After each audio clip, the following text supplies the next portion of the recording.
Hey, sports fans. Welcome back to Making Moves, the podcast from the Center for Sport and Social Justice at Cal State East Bay. I'm Andrea Corrigan, your co-host for this season.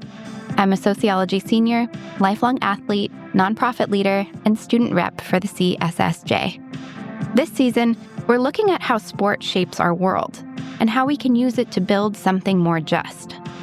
Today's episode is part 2 of our coaching series. In episode 1, we unpacked what qualifies someone to coach, from certifications to experience to emotional intelligence and values. Now, we're zooming out and asking, what are the systems behind coaching as a whole? Who gets the opportunity to lead and who gets overlooked?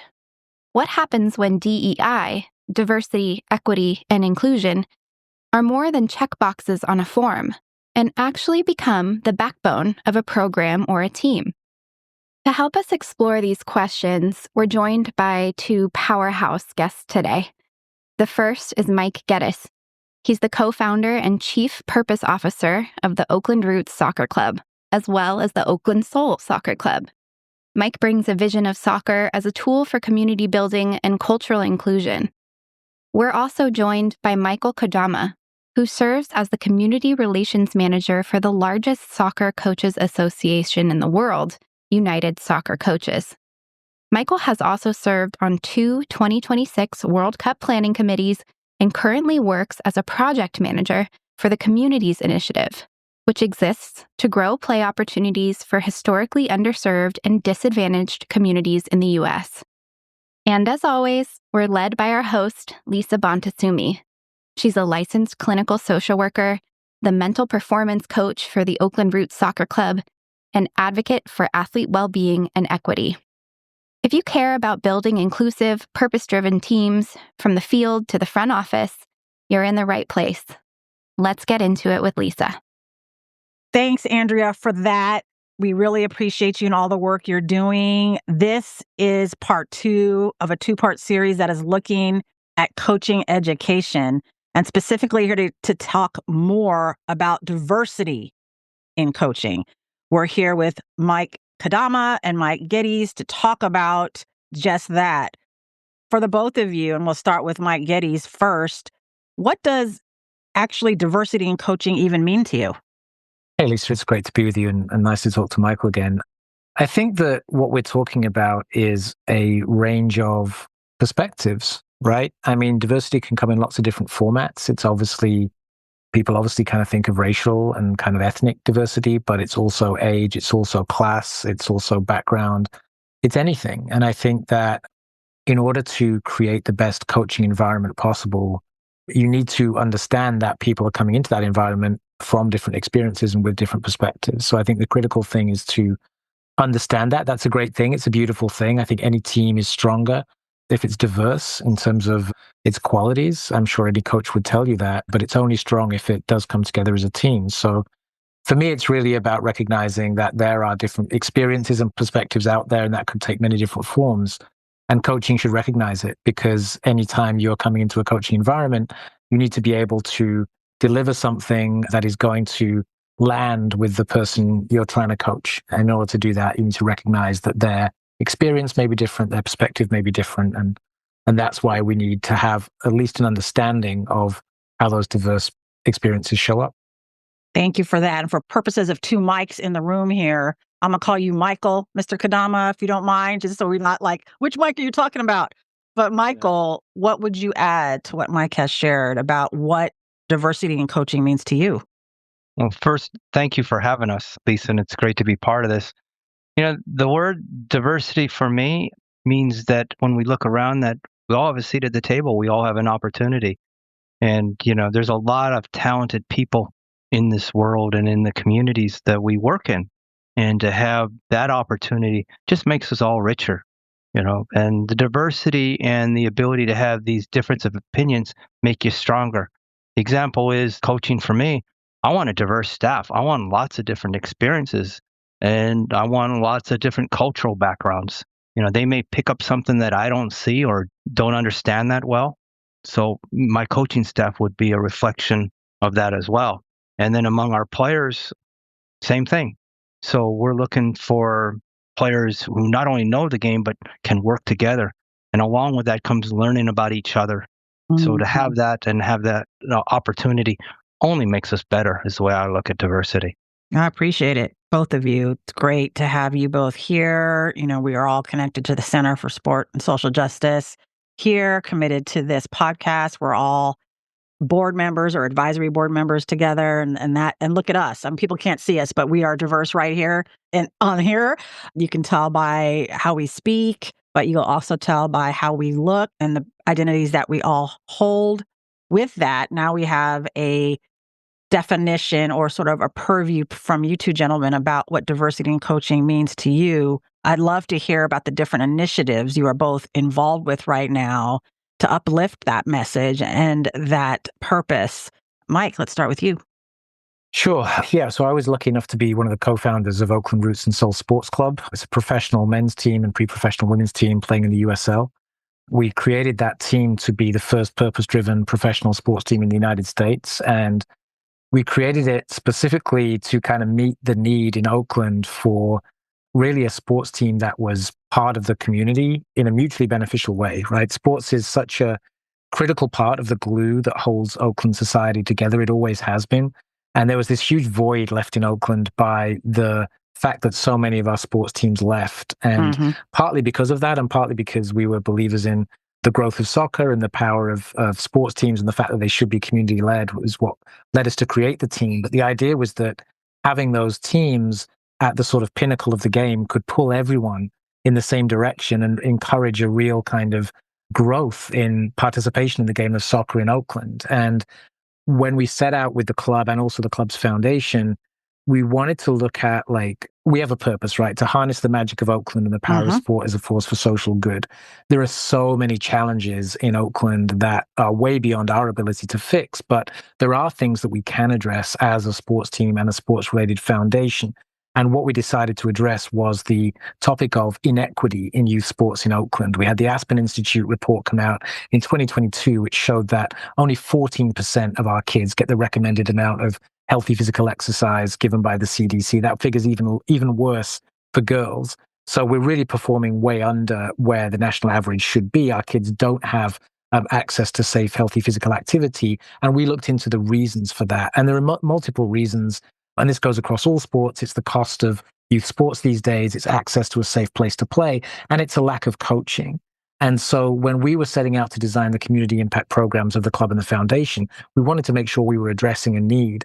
And so we worked with all the local community-based organizations, with Positive Coaching Alliance, with OUSD, the school district, to understand where are these barriers coming from. And on the coaching side, we identified a couple of things. One, and this is not unique to Oakland, and Michael knows this very, very well, there is a shortage of coaches from minority or underserved communities because, the cost of coaching, both kind of financially and also the opportunity cost of doing the coaching courses, is quite high. So if you're busy, if you're working a couple of jobs, if you're a single parent, if you're struggling just to kind of raise your kids and live your life, it's hard to invest the kind of time that it takes to get your coaching qualifications. But you may feel drawn to do it because, these are kids in your communities. You want to give them the best opportunity possible. What we wanted to do was say, okay, let's address that. Let's find coaches from the communities that need this work and help them get on that coaching education pathway and skill them up, basically, get them access to the abundant resources that are out there that can actually train people in becoming qualified soccer coaches, but also teach them the skills that you need to coach in these types of environments. So what do you need in order to be able to coach safely in the public school system? What do you need in order to understand the experience of those kids who are coming into the field carrying lots of issues from their daily life? How do you understand how to create safe and inclusive programming for them? So that was one aspect. We called it the Community Coach Leadership Program. But then there's another really important part of this, which is also addressing coaching in the youth club system. So when we talk about barriers to entering the game of soccer in this country, yes, there are financial barriers, there are geographic barriers because our facilities are often way out in the suburbs and hard to access for people who don't have the means. There's also a cultural component to this. So soccer in its administration and how it's led has something of a diversity problem. This is not a new thing. It's been talked about for years and years and years.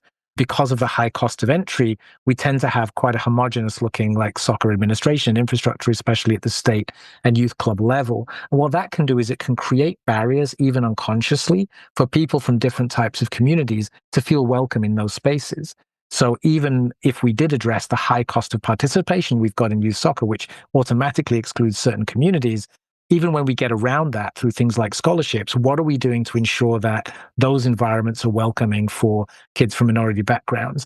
And a lot of times the barriers that are put up there are done so unconsciously because the people in those coaching positions or administration positions don't even know that they carry with them biases or a kind of lack of cultural competency to understand different types of perspectives like we talked about. So that was why we also created an initiative called Switch the Pitch in partnership with Common Goal. And that's a different type of coach education because we're not talking here about the X's and O's. We're not talking here about technical qualifications that tell you how to set up a 4-4-2 versus a 4-3-3. What we're talking about is understanding you've got all the technical skills, you know how to put on a soccer coaching session. Do you understand how to make that session accessible and inviting for everybody? So again, I can talk more about this, but I don't want to take the oxygen away from Michael. But the two big initiatives we launched, one, the Community Coach Leadership Program, which is for underserved communities who need that technical training and that like training and certification that is designed for them to allow them to coach the game of soccer better.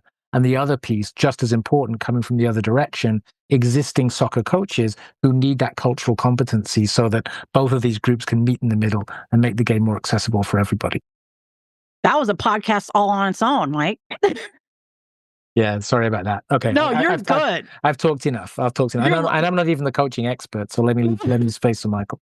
But I do want to comment on a few things. I know Michael does too. Like, there is so many things that you've said that I want to highlight.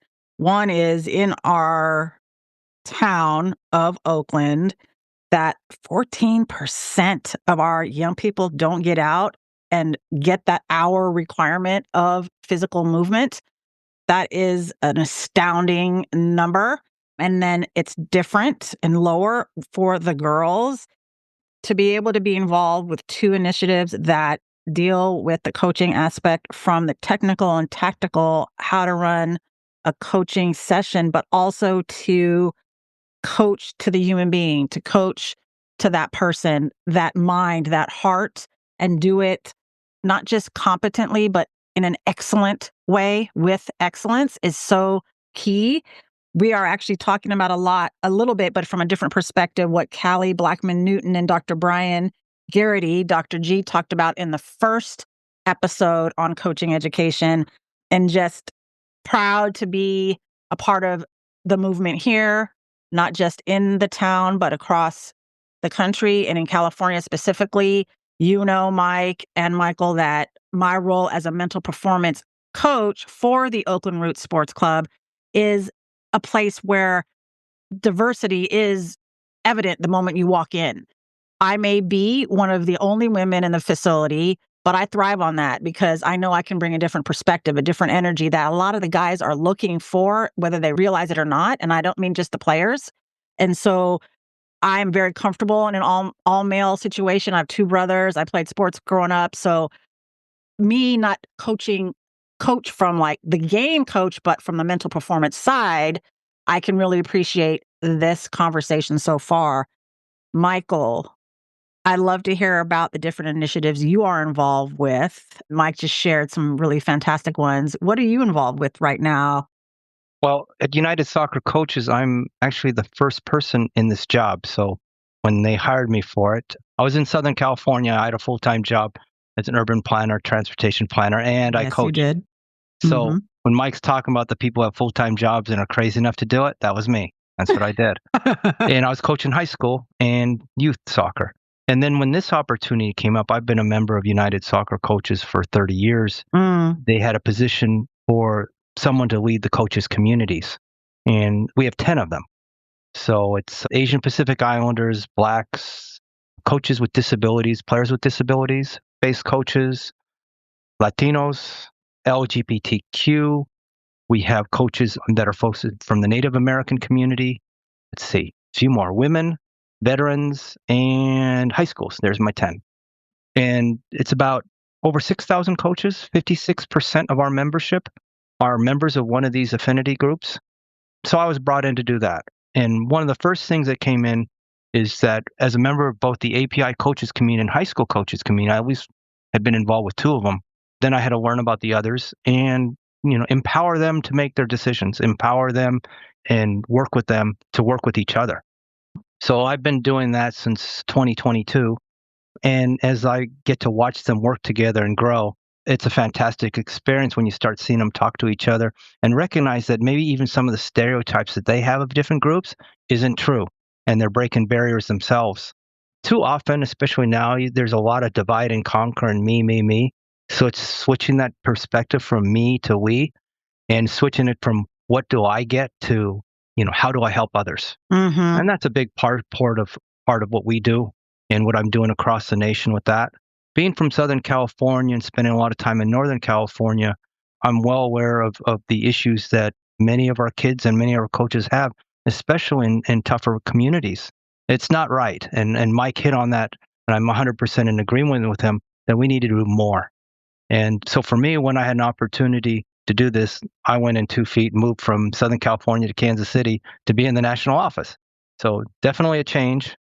But as people were laughing, as people who knew me said, you switched from working as an urban planner full time to actually coaching and being involved with soccer coaches, and you were doing that at night and oftentimes for free anyways. So now your job is to help coaches. And my friends who I've known for a long time, they now don't call me during the day because this is what I do for a living, is help you.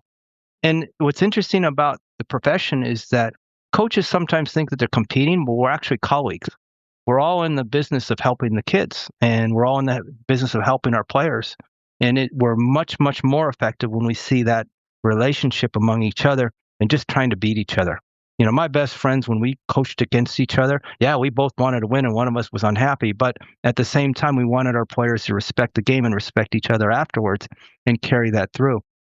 And we worked hard on that, especially at the high school level, to make sure we were doing that. I would say the second one that I'm lucky enough to be working is when I started working here, is that I was given a lot of freedom by the CEO to develop programs for the communities. And U.S. Soccer has a program called the Innovate to Grow program.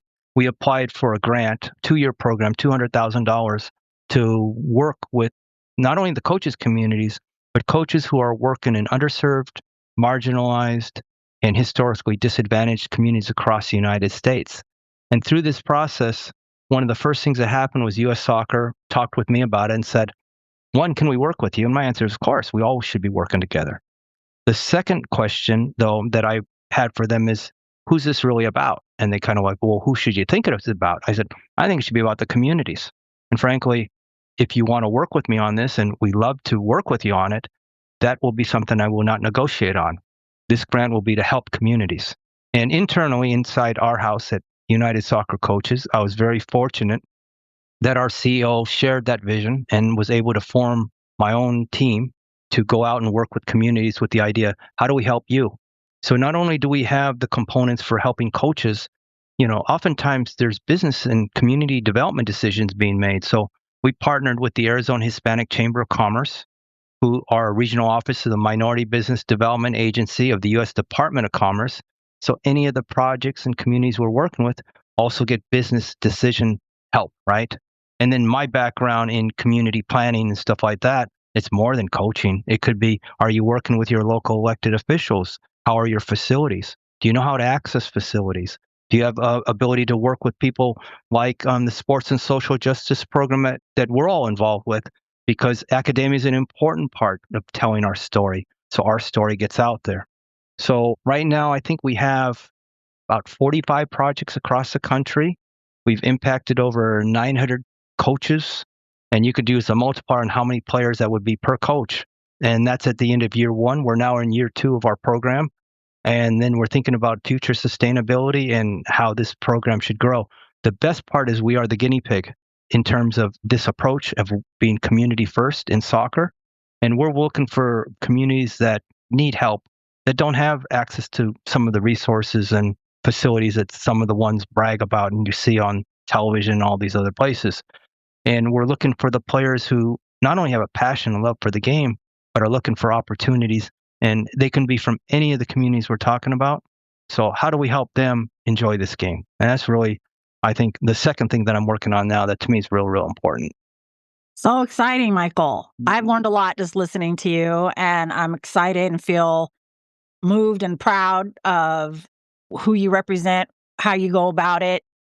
And we're addressing this piece of what Mike brought up of diversity in leadership. Well, here we are. You're not only represented on a couple levels, just the ones you named and identified for yourself, the API and high school coaches. You are bringing them together, all 10 affinity groups, to learn from each other.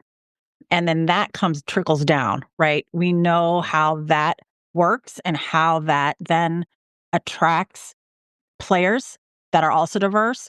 It is important, in my experience, that a player can feel that some part of them is represented and they can see in their coaches, some part of them, whether it's obvious or not.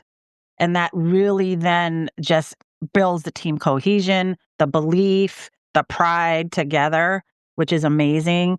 You both are doing some very cool things across the country and locally.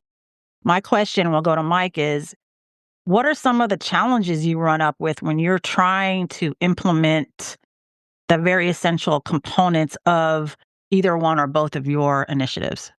I think if you think about the two constituencies, right? If we talk about like the coaches from the underserved communities, super passionate, doing a lot with a little, the biggest challenge there is we don't have programs that are designed for that audience. We have US Soccer, for example, like to get on that coaching pathway, they have a portal. It's online, fantastic resources on that portal, but you have to get on the portal first of all. And like that is a barrier, right? If you're not tech literate, if you don't have access to technology, that can be a barrier. Also, if you want to progress to doing your grassroots license and your D license, you've got to give up a weekend or maybe a couple of weekends to get that license. If you're working multiple jobs, you're not driving to Turlock from Oakland like 2 weekends out of your month. Like it's just not feasible. So we don't have a system designed to serve that community. So when we did our community coach leadership program, we essentially had to offer every session twice just in order to give people the chance to participate. We had to follow up with the candidates like 10 times on every touch point. It wasn't enough just to say, this is when the session is, you must turn up. And if you don't turn up, you're out, because that's not taking into account the experience of your candidates. And so you have to really go 200-300%. And our systems are not designed for that. So that's one thing we're trying to address through the community coach leadership program is understand, like if your goal is diversity in coaching, then you need to think about some groups are going to need you to go further to meet them where they're at. And you can't expect everyone to be at the same starting point. And then if we think about the other audience, and Michael actually alluded to this, is this idea of like that we are all serving the same goal, which is we want more kids participating in our sport. And unfortunately, especially in like youth soccer, that is just not the reality of a lot of people's approach to it. And it's because of the way we've built a youth soccer system that prioritizes profit and money going to these clubs over anything else. And what that breeds within the club system is competition amongst clubs. We want more kids to come to our club, irregardless of the experience they're going to have within our club, because they're paying us and not paying our competitors. That means we're going to prioritize winning in terms of what we can say to people. We've won this, we've won that. And that means that our coaches are going to be incentivized, A, to win above everything, and that's above the experience of all the kids in our system, and also to compete with other coaches even within the club. And we've all seen this if you've operated in youth soccer, how that manifests itself in terms of the experience that your kid has going in there. Your kid going into a club, like it is just not the reality, whatever people might say about it, that the club has your kid's best interests at heart in terms of their experience. That is not the reality. The reality is they want the money that comes with that membership, and that is all. And yes, there are differences across. There are some coaches better than others, some clubs better than others, but that's the system we're all operating in. So we're all operating against a system which is designed with a completely inverted value system in terms of how it should be. And that's the challenge that, again, this is not new. Everybody knows this, but it is a fact. And that's kind of, I think, the biggest challenge for doing this type of work. And it's really a shame because I think it replicates this scarcity mindset at a community level when we should have an abundance mindset. Like if we grow the game, more people have access, everyone wins, versus this is mine, you can't have it, this player is quote unquote mine, And look at what that's doing to our kids. Participation rates are going down. The average rate of dropping out of sport, I learned this last week at the Project Play Summit at UC Berkeley, it's 11. Like 11 kids are dropping out of sport. I mean, it's crazy that we're doing this to our kids. And, they were also talking about the insane costs of having to like drive across the state or even go out of state to play competitive soccer. How many kids do we have in California? I don't need to be driving to Modesto to find a team for my kid to play. There's plenty of them right here. But again, it's because of this system that we've built where people are giving these really kind of like distorted like values about what they're saying to parents about the experience in their club and the impression they have to give in order to show that they are quote unquote more elite than the next guys. And that means you have to go for a weekend to a tournament in Tucson or whatever, because that's what it means to be elite sport. That's really damaging. And all the parents are like, they're anxious. They want their kids to have the best shot, but they're being kind of presented with something which is it's like an algorithm, right? It's like feeding this anxiety that, I've got to spend more and do more and give more in order for my kid to develop. It's just not the case. And what it's also doing is it's reinforcing these inequities, because if you can't afford to go to that tournament in Tucson, then that's you excluded. So that's a kind of more structure. Some of the challenges are, yes, we need more resources, we need more of this, more of that, but there is a real structural challenge that exists at the heart of youth soccer in the United States, where that is a fact. We can name it. It's okay. It's a problem, but we should try and look at long-term solutions as to how we fix it. Yes, that's such a great, very thorough summary of it. And yes, there are facts, we all know it, but to have it all in one place, like this conversation here that anyone can listen to at any time, press rewind. What did Mike say again? Like, listen to that. It is a system that is broken. It is a system that is exclusive, not inclusive. It is biased in its own existence. It prioritizes competition over collaboration. And that what you're saying, not just for coaches, it's for players, it's a privilege to be able to play in youth soccer in this country. It's a privilege. And to coach it is a privilege. And this is what I mean by that. You have to have enough resources to do that. You have to be able to get childcare if you have kids, if you're going to go to this coaching seminar for your coaching license to go there. You have to be able to, like Mike said, be able to have the intellectual knowledge to access technology for the portal. There's so many barriers that exclude people. Before I get to Mr. Michael Kodama, what is one solution, Mike, that we can think about? There's young people listening. There's young coaches who want to come up. They're active. They want to change the system. They want to be socially just. They want to be social activists in this area. What would be one simple thing that a young person who's hearing this and like, I want to do something, what can they do? Do you mean a young kind of new coach or someone who's in the system already? Tell me the difference there and how you would answer it differently. I mean, I would say if you're a young coach listening to this, like I said, the US Soccer Portal, like, it's great. I'm sure United Soccer coaches have similar stuff. There's a lot of resources out there. If you can go and find them, there are also great organizations at a local level. We have a bunch here in Oakland that are working to offer soccer to young people at reduced or no cost. Oakland Soccer Club, Sheriff's Football Club, Oakland Genesis. These are just a few of them right here in Oakland. And hey, they all need volunteers. And there are actually a lot of resources you can find for free online if you want to get started. And most of those places, whether it's United Soccer Coaches or US Soccer or wherever, will also point you in the direction of what the next steps are. It's on us then to kind of support that journey. If someone is like, look, I've got the passion, I want to volunteer my time. I'm speaking about, Mike, let's go here.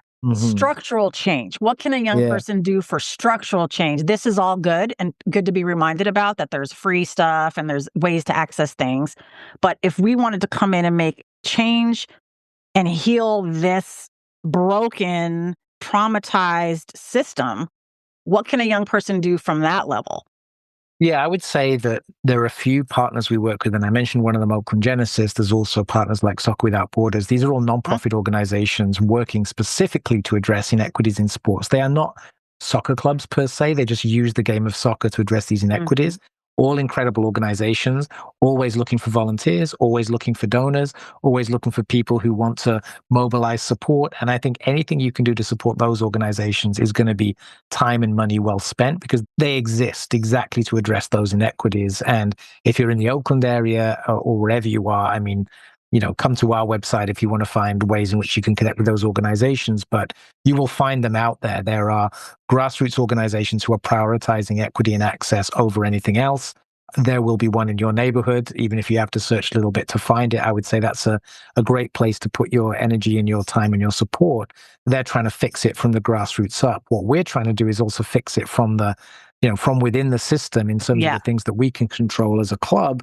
And again, we have a foundation. The foundation is always looking for volunteers and people who can help us with that mission.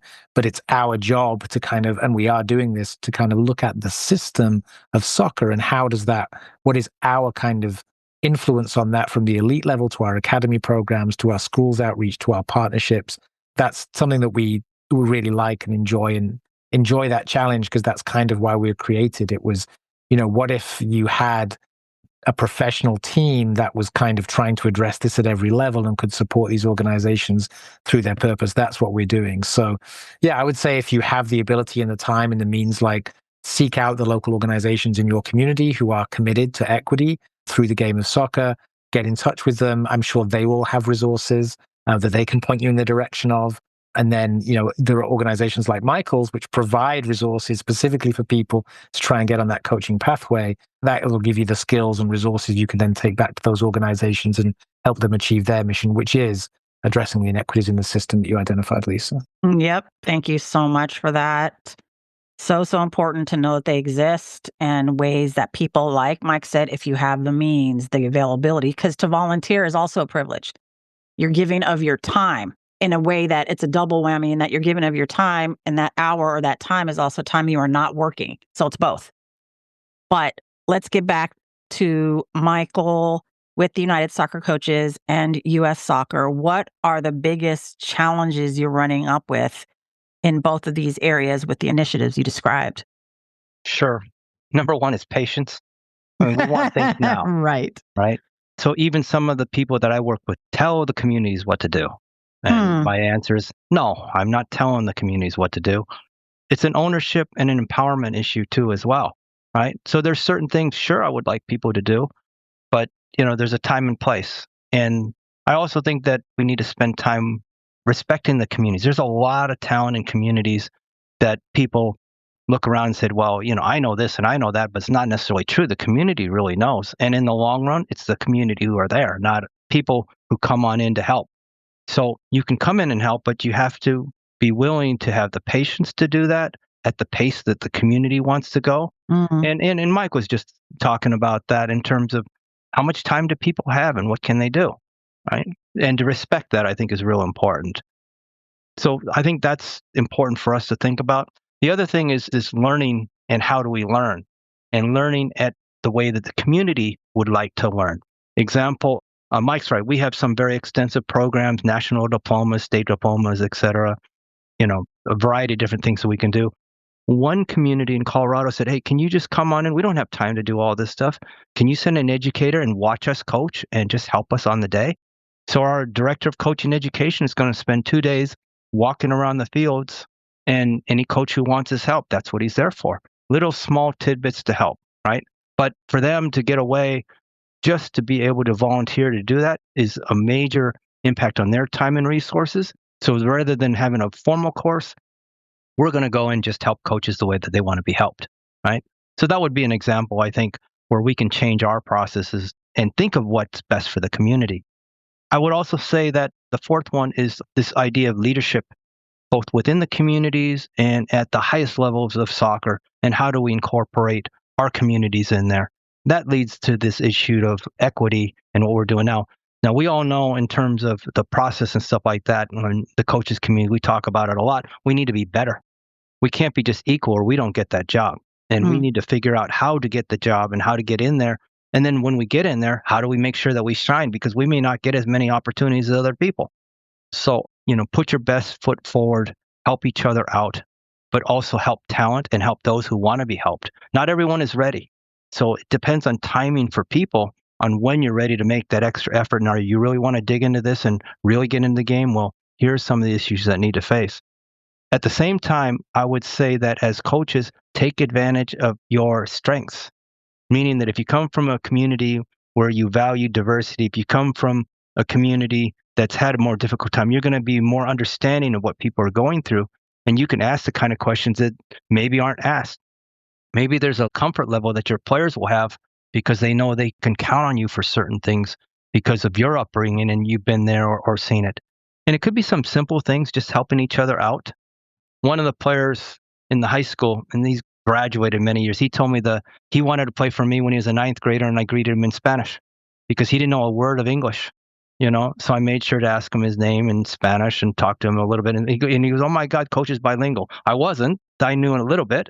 I can talk on the field, but just that little bit of hello and saying it for him meant the world to him. And as coming in and not knowing anyone or the language at all, one of the guys had told me, "Hey, he doesn't speak any English. I'll bring him on over here so we can welcome him to the program." And so we did. So I think those things are real important to kind of think about. And our messaging challenge in terms of what's going on in the country and the world right now is extremely difficult. We've been emphasizing to everyone, we're the home of all coaches. And as coaches, we want to all be doing the right thing. And then from there, we back into the issues of diversity and equity and inclusion. But if we start with, we're the home of all coaches, we welcome everyone. That seems to be carrying a lot of weight now in these difficult times. That's working for us. And the idea that, no one's going to say, "Oh, I do the wrong things." They go, "Good, now prove it. What are you doing that makes you doing the right things?" And now we can have that discussion. So that's where kind of, I think, one of the major challenges we're facing now. And it's scary times. So our communities are facing this too. And we're having those discussions about how do we think bigger? How do we get people back to where we can talk about the good things we're all doing rather than emphasize all the things we're doing wrong? How do we be inclusive rather than divisive? And, and how do we think of we versus me? It's all part of, if we can get people back to that, we're so much better. And we're working on that, at least from a coaching perspective. Thank you so much. Like Mike, a wealth of knowledge, so many great things to say, so many things that people are going to be anchoring to when they listen to this.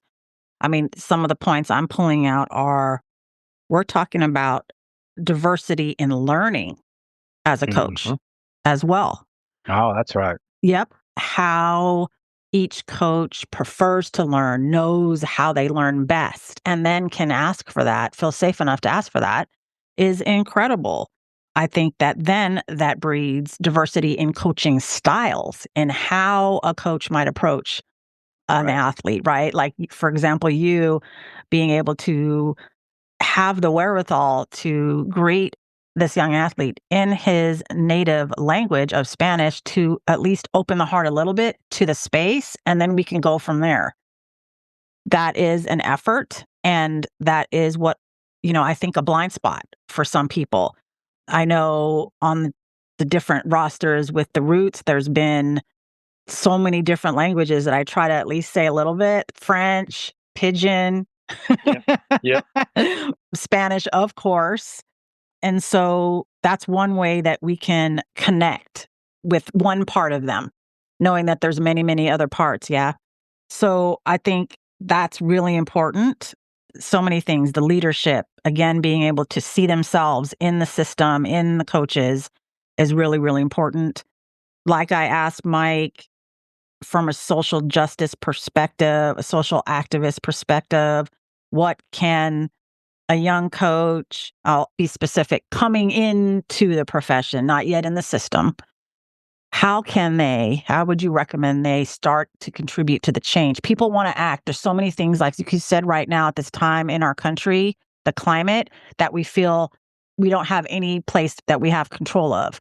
But the generation, the young people want to be involved. They want to make things, shift things around, make things rock. What could be one way that they could feel a pride and feel good about themselves, that like, hey, this is one area, I can't change everything, obviously, but here's one area that I want to make some impact. How would you recommend that they could do that? As a young coach, I would ask them to do it in two directions. One, for your mentors, find the right people and find allies. and learn the processes, whether they're formal processes or informal process. How you get your point across, I think, is important, and you can make impacts that way. And the second one, you have your players. You can make an impact with your players. We had a day at the high school on social justice, and I'd look for something to go wrong and then bring my players together. You have 3 different levels and say, hey, we don't do this. This is how we behave. And, and this is why we have a student code. And they would then have an open discussion on it. And we discussed presidents. We discussed different things that were going on at the college level or professional level with teams and why we don't do that and why we do this. And that we're a family all together protecting each other. And you can hear then the different cultures come out because of a safe space. Once they said, we're all teammates, and we'll protect each other. And then you start to hear the little stories of where the players came from and stuff like that. And it created a lot of respect in the room and empathy that way, right? Because you're talking to your players. So I would say it goes in both directions. One, find those allies and mentors, and they don't all have to be soccer coaches either. Elected officials or diversity and mentorship, right? Exactly. Like how we learn. Yeah. Exactly. And then also work with your players. But be aware of where your players are coming from and let them participate. Mm-hmm. Not a command and control, you shall think this. It's, hey, this is happening. What do you think about it? And what should we be doing and why? And love it. Yeah. Like Mike said, we got to meet them where they're at and do a proper, mindful, almost like scan of where we're at and thorough and unbiased as much as possible. We're all inherently biased in some way. And so we have to continue to work at that. I so appreciate the conversation. I want to let you guys have the last say, the last time on the mic. MIC Mike, not Mike or Michael, but Mike, if you had 2 takeaways for today with everything that you've heard and listened to, what would be 2 takeaways for any listener right now before we say goodbye? I just think if you are in that kind of youth soccer, youth sports space, I just think it's really important to keep hold of what Michael said about why are we all in this? Like fundamentally, at the end of the day, why are we doing this work? We're doing this work for the young people. And, what is the fraction of kids who go on to play professionally, have a scholarship? It's like less than 1%, right? Mm-hmm. The vast majority of our kids, this is the time when they should be enjoying themselves, when they should be learning the skills like resilience and teamwork and empathy that are going to serve them in a changing world. Like our responsibility is to those young people and their experience, and everything else is secondary. It does not matter about winning this tournament or that tournament. Like yes, you want them to enjoy the competitive piece of it, but it's difficult when you're in an environment that is constantly reinforcing a different type of value system, but just kind of hold true to that. And I think if everyone holds true to that in their own little area, then we can join those up, and then we can maybe think about moving a system. So that's the kind of message I would have. If you're in that soccer space, just hold to that, transmit that to others, just make everyone see that fundamentally we all have the same goal. We'll win some games, we'll lose some games. That's fine. As long as we keep our eyes on the prize, it's the enjoyment of our young people. It's setting themselves up for a bright future. Let's just all have that same goal. Thank you, Mike. I really appreciate it. Michael, and for you? My father coached me, and he coached after me for another 20, 30 years. So our family's been doing coaching. I have 2 other brothers who coach too as well. I would say number 1, enjoy it. Yeah, there's a lot of stress points but have fun doing it. And Mike said it, remember the bigger picture. There's life lessons in the middle of all this stuff. The most fun I ever have is when alums or people I've coached come back and say hello. I mean, how often do you make an effort to go back to someone and say hello? Maybe it's 10 years or 20 years and they'll come back. And that's what I get a kick out of, because then I know that the stuff that I've been working on is working. And then they talk about what they learned and the experiences they had. But they'll also talk about being responsible too. So it doesn't mean that you have to, fun can be interpreted in different ways. I think learning about responsibility and character and doing the right thing are a part of sports that you want to talk to your players about. And then it's really kind of funny because then the winning and losing is not as important as these life lessons. And that's what they take with them. Whether you win or lose, That's just the result. It's the journey along the way and how this impacts your journey in life. So as a coach, remember that you're impacting lives. And what you're telling them, they're going to remember 10 years from now, 20 years from now, 30 years from now, good or bad. So remember those as you're working with your players. And you're helping them. It's all about helping the community and helping other players. Michael, thank you so much. I appreciate you. And Mike, thank you for this conversation. And we'll let Andrea take it out from here. Huge thanks to our guests today, Mike Geddes, Michael Kodama, and of course, our host, Lisa Bonta Sumii. We thank them for sharing their time, their vision, and their honesty. This episode helped us see that coaching isn't just about X's and O's on a whiteboard. It's about people, purpose, and power. Together with episode 1, these conversations invite us to think about both the individual and institutional aspects of coaching. Who gets to lead? Who gets resourced? And how do we build programs that reflect the communities we serve? If this conversation moved you, share it with someone doing equity work through sport, and let us know what topics you want us to explore next.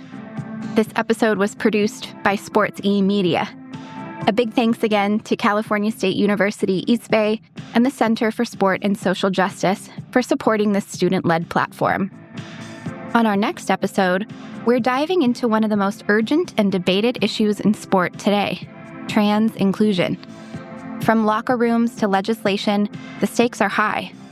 We'll hear from 2 guests who are navigating the front line of trans rights in athletics and what it takes to create spaces that are truly inclusive, even under pressure. Until then, stay informed, stay bold, and keep making moves.